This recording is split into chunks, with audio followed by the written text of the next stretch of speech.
Pour le trophée de l'IREF, je trouve ça très important parce que c'est une comparaison de tout ce qui se fait dans le domaine de la franchise et surtout sur l'aspect communication. Et c'est vrai que Julie est une ancienne franchisée parce qu'elle a ouvert presque parmi les premières et elle met l'accent sur la communication parce que se faire connaître quand on a un commerce organisé, c'est faire de la publicité, c'est utiliser les outils du franchiseur. Et pour répondre à votre question tout à l'heure, quels sont les plus et les atouts ?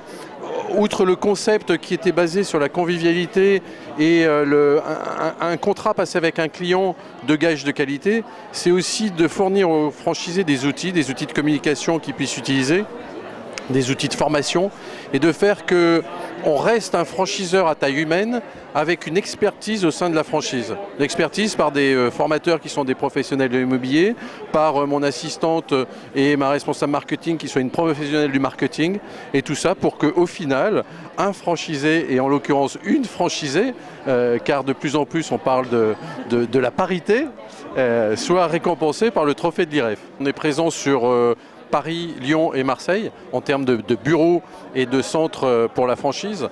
Après, on a des franchisés sur le secteur ouest vers Nantes.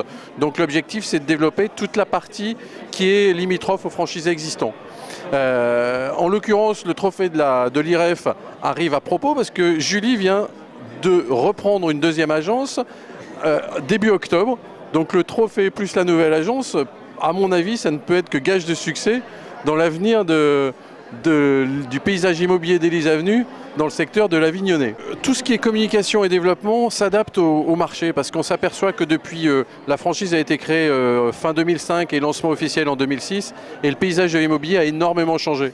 Et au niveau du développement, on crée des outils supplémentaires, on va créer un métier nouveau et on en parlera sûrement début 2012 parce que là il est en phase de test et de premier déploiement et puis les outils marketing aussi sont obligés de s'adapter à cette nouvelle clientèle avec la clientèle qui est issue d'une crise immobilière, d'une morosité du climat mais où on s'aperçoit et je m'en rends compte que dans le réseau les agences qui travaillent bien comme Julie font du chiffre, sont pérennes et ont des clients.